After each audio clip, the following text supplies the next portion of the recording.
Nako, binitawan na ng Philadelphia 76ers si Jared McCain kahit malinaw ang ipinakitang potensyal.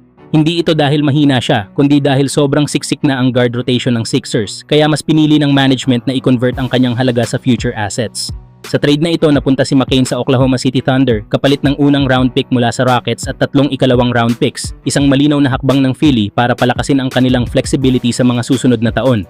Para sa OKC, sakto ang timing ng pagdating ni McCain. Kamakailan lang ay lumabas ang balitang si Shai Gilgeous-Alexander ay nagtamo ng abdominal strain at ire-re-evaluate pa lamang pagkatapos ng 2026 na NBA All-Star break, kaya siguradong may papalit sa kanya sa West All-Star spot. Habang wala si SGA, malaking tulong si McCain bilang maaasahang young role player. May scoring, kayang humawak ng bola at handang magbigay ng energy sa backcourt upang punan ang kakulangan sa opensa. Bukod dito, nabawasan din ang problema ng Thunder sa tambak na draft picks.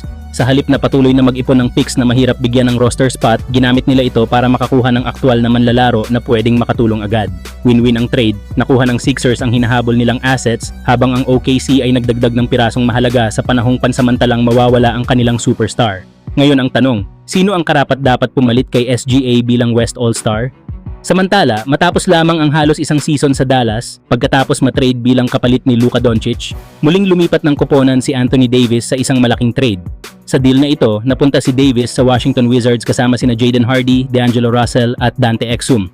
Kapalit nito, nakuha ng Dallas Mavericks sina Chris Middleton, AJ Johnson, Malaki Branham at Marvin Bagley, bukod pa sa 2 first-round picks at 3 second-round picks, isang malinaw na hakbang para palakasin ang kanilang long-term assets. Para sa Dallas, makikita na sinubukan nilang balansehin ang pagkawala ni Davis sa pamamagitan ng kombinasyon ng veteranong talento, young prospects at mahalagang draft picks. Si Middleton ay maaaring magbigay ng scoring at leadership, habang ang mga picks ay nagbibigay ng flexibility para sa future moves. Gayunpaman, tanong pa rin kung sapat ba ito kapalit ng isang tulad ni Davis na may malaking epekto sa depensa at sa loob ng pintura, lalo na sa mga crucial na laban. Samantala, inaasahan naman na sa susunod na season ay makakasama ni Anthony Davis si Trae Young, isang tambalang inaabangan ng maraming fans.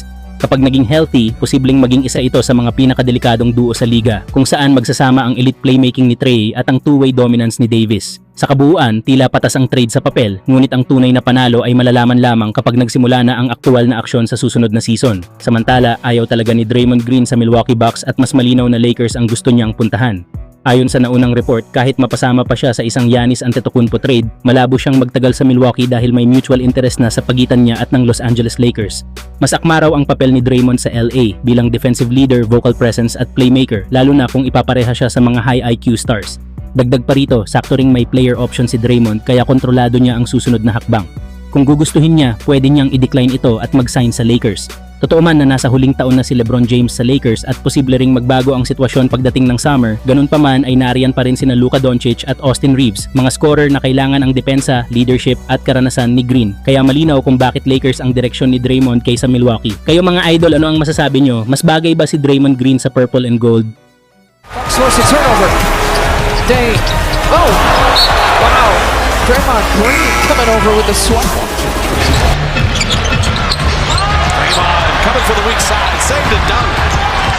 Rudy running with friends, Bob Spencer, laying it up.